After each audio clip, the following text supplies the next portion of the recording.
Have you ever wanted to sit down with a financial advisor and review your Social Security statement together? I'm going to do just that, and I'm going to teach you how to go to mysocialsecurity.gov, grab your Social Security statement, and how to interpret the information that you're seeing. So stay with me. Okay, so let's start by looking at a fictional Social Security statement. And this pretend Social Security statement is available on mysocialsecurity.gov. And the individual in this fictitious Social Security statement is named Wanda Worker. Now, I do recommend pulling your Social Security statement annually. We used to receive these Social Security statements in the mail every year or every 5 years. The government stopped doing that many years ago, and many people don't receive their Social Security statements in the mail.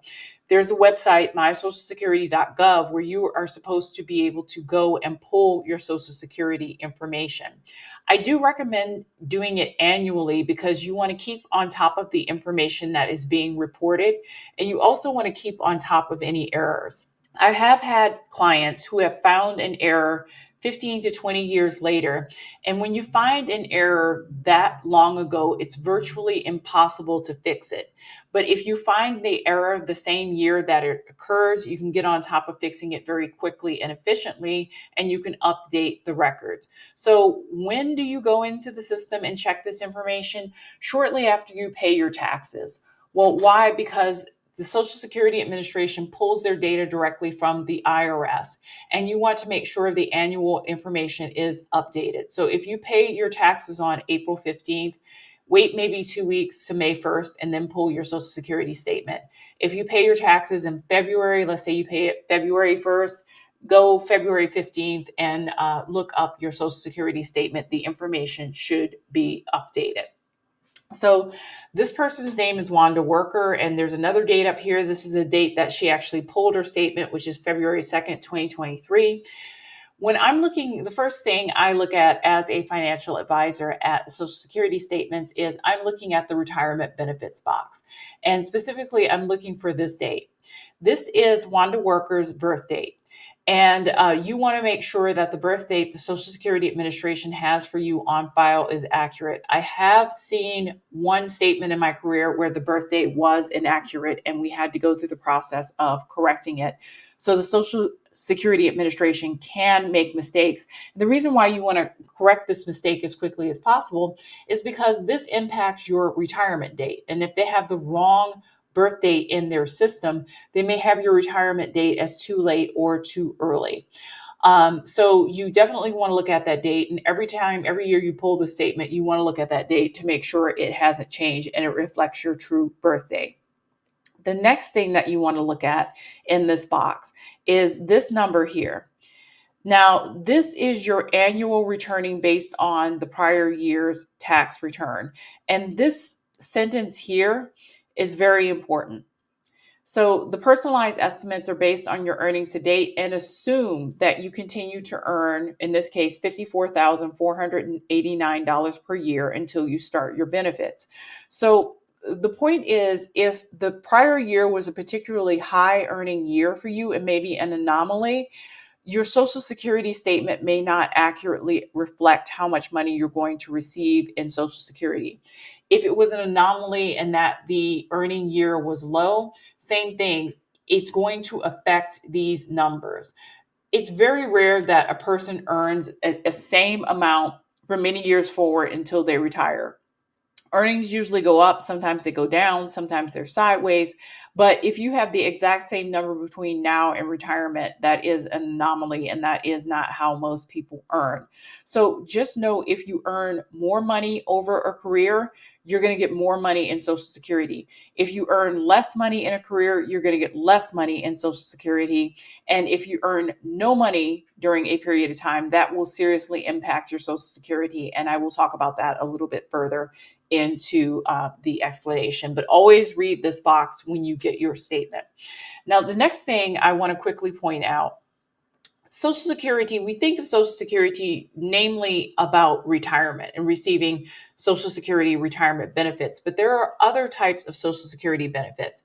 There are Social Security disability benefits and survivor benefits. So, just quickly reviewing Social Security disability benefits, this is basically for people who become entirely disabled at some point in their lives and can work no form of job. An example is if you have an attorney who has a traumatic head injury and the person can't be an attorney anymore, but they could still work at Starbucks as a barista, they would not be eligible for Social Security benefits because they technically can still work, even though it's light years lesser than the work that they were doing as an attorney. Social Security says, hey, you can go out and be a barista at Starbucks or you can work at McDonald's. We're not going to give you benefits. If that same attorney is completely paralyzed from the neck down and has a traumatic head injury and can't work any job anywhere at any time, then they have a shot at getting Social Security disability benefits. So, disability benefits through Social Security does not really replace having a disability benefit through your work or a private disability policy. It's very difficult to get on Social Security disability, and oftentimes the person has to be entirely disabled and can't do any line of work. So that's Social Security disability. Survivor benefits. A lot of people may or may not know about this, but if you die and you have a minor child, your spouse and your minor child are eligible to receive benefits through Social Security until the child reaches of age. And these are the amounts of money that your spouse or your child would receive from Social Security. There is a family cap. In this person's benefit, your spouse and your child can't receive more than $3,800 a month. And disability and survivor benefits. I hope you never receive Social Security disability benefits because that means something has really gone wrong in your life. And I hope you never receive survivor benefits because that means you have lost your spouse and your child has lost a parent. These are two benefit situations that occur rarely under very tragic circumstances. But we're going to focus on retirement benefits. Okay, so I'm not looking at this just yet. I'm skipping over here to Wanda's Medicare, and this is very, very important. You want to read this box because you want to make sure that you have enough work credits to qualify for Medicare at age 65. There are certain situations where you can qualify for Medicare before 65. They're very rare. End-stage renal disease and certain disabilities. Once again, if you can qualify for Medicare before the age of 65, it means that something really has gone wrong with your health, but it is available for certain people in certain conditions who are under the age of 65. So this is also very important. If you need to sign up for Medicare within 3 months of your 65th birthday, even if you are still working. If you don't do it, you can incur a lifetime late enrollment penalty. So for each month beyond the 3 months that you don't apply for Medicare. So you should be receiving something in the mail approaching your 65th birthday to say, hey, you need to sign up and to be able to avoid all this. But I have seen people who have been eligible for Social Security but didn't have enough credits for Medicare. So they were eligible for Social Security but not for Medicare. And I've seen the reverse where the person was eligible for Medicare but not for Social Security. And that's because certain people may work certain jobs that pay into Medicare but don't pay into Social Security. Or there's a handful of jobs that pay into Social Security but don't pay into Medicare. But just make sure that you are eligible for a Medicare benefit in addition to Social Security. And if you're not, you may need to talk to a financial advisor to figure out why you're not eligible for Medicare or exactly what happened here. So let's look at this. So I think Social Security does a really nice job of laying out these numbers. You can retire as early as 62 or as late as 70. At 62, this is considered early retirement. If you start drawing benefits or Wanda starts drawing benefits, she would receive $1,465. Not quite exactly because taxes would be taken out of this. Also, likely Medicare would be taken out of this, but this would be the base amount she would be eligible for in Social Security. If she waited till full retirement age, which is 67 for Wanda, she would get $2,119. And if she waited until age 70, she would receive $2,634. Basically, with Social Security, you are guaranteed to receive more money the later that you wait to take Social Security. If you start taking it at age 62 and you work, they dock your Social Security pretty severely if you earn past a certain amount. When should a person take Social Security? Many Americans start taking Social Security at age 62, and there's a variety of reasons why people do that. People have to leave jobs due to health reasons. They may not realize that they get a lot more money if they wait. Maybe they don't have a very long life expectancy and expect to be dead by age 70. There's a multitude of reasons why people can end up taking Social Security early. But as a financial advisor, most of my clients start taking Social Security in between the ages of 67 and 70. And there's a variety of factors for that. My clients tend to be more affluent and tend to have better health. But my clients are well aware that if they wait a little bit longer, they can end up with a pretty substantial amount more in Social Security if they're willing to wait until 67, 68, 69, or age 70. So you want to look at this number. And, when I look at my personal statement, I look at age 67 to 70. I pretty much, I'm knocking on wood here. I pretty much know I'm not going to start taking my Social Security at 62 to age 66. 67 to age 70 is when I'm going to start taking. So those are the numbers that I am paying attention to. And you want to pay attention to these numbers too. Okay, so I'm going to go to Wanda's second page. And I am going to look through the second page with Wanda. So this first box here about the earning records is very important. And I want to point out this statement here. If you find an error with your full earnings record online, call this number, this 1-800 number. You want to find errors sooner rather than later.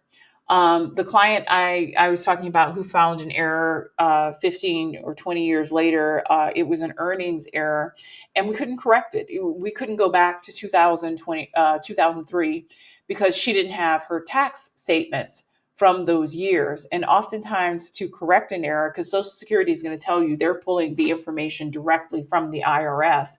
And maybe there was a year something happened.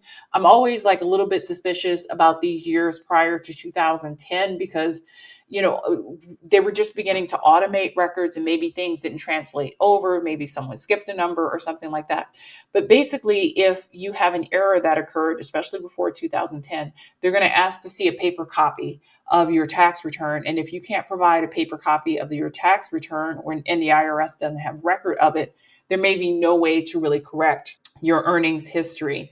Also, you don't want to be like 67 on the verge of Social Security and you're like, wait a minute, I think 10 years ago that what is written isn't accurate. So that's why I always suggest taking a look at your Social Security statement annually. And if you find an error, call this number right away and begin doing work to get that whole situation corrected. So this is important. This box here, earnings history.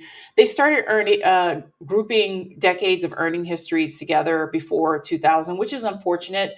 You can see this earning record. There is a link that you can go to see each and every year between 71 and 2000 if you want to see it. Personally, I think that is important because you received credit for those years. And I'm going to explain why a little bit earlier, but for this consolidated statement, you can only see 2001 and going forward, and the other decades are just kind of grouped together to give you your big earnings.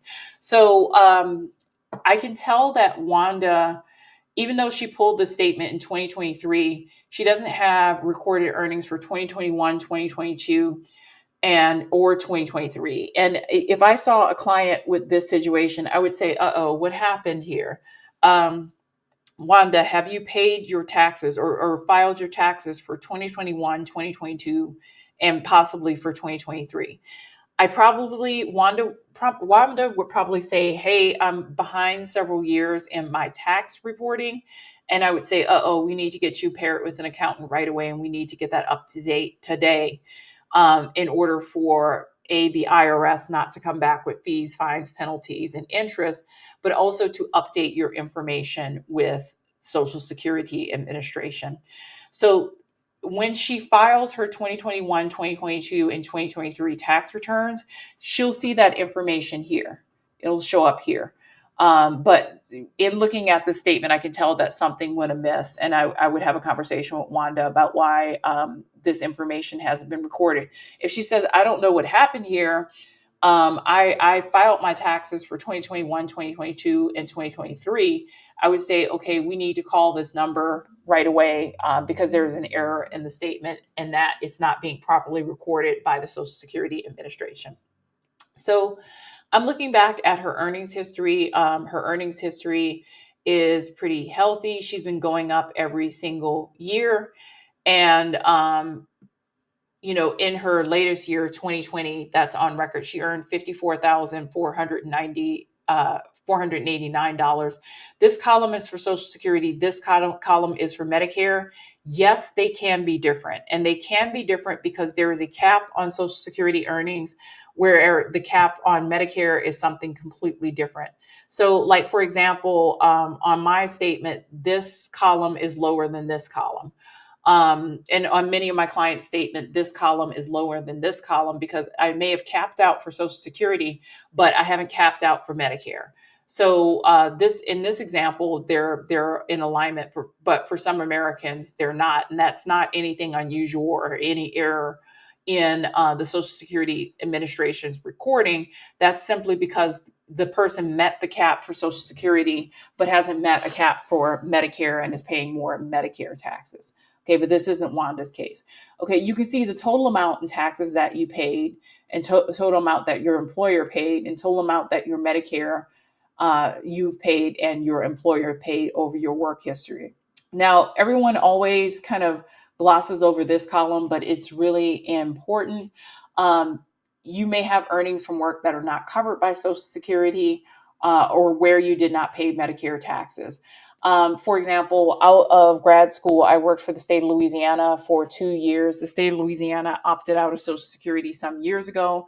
It is recorded. My earnings are recorded under Medicare for those years, but I have zeros there for Social Security. That's an example of when you have earnings, but that was work not covered under Social Security. This work may have been for a state, federal, or local government. Like in my situation, it was for the state of Louisiana. That has a different retirement plan. And if you ever worked for a state, federal, local government, or foreign country, I do suggest you visit this about the WEP because it has some very, very important information. There's just been a change to the the WEP that was made by the Biden administration as one of his last acts in office that can dramatically affect your Social Security.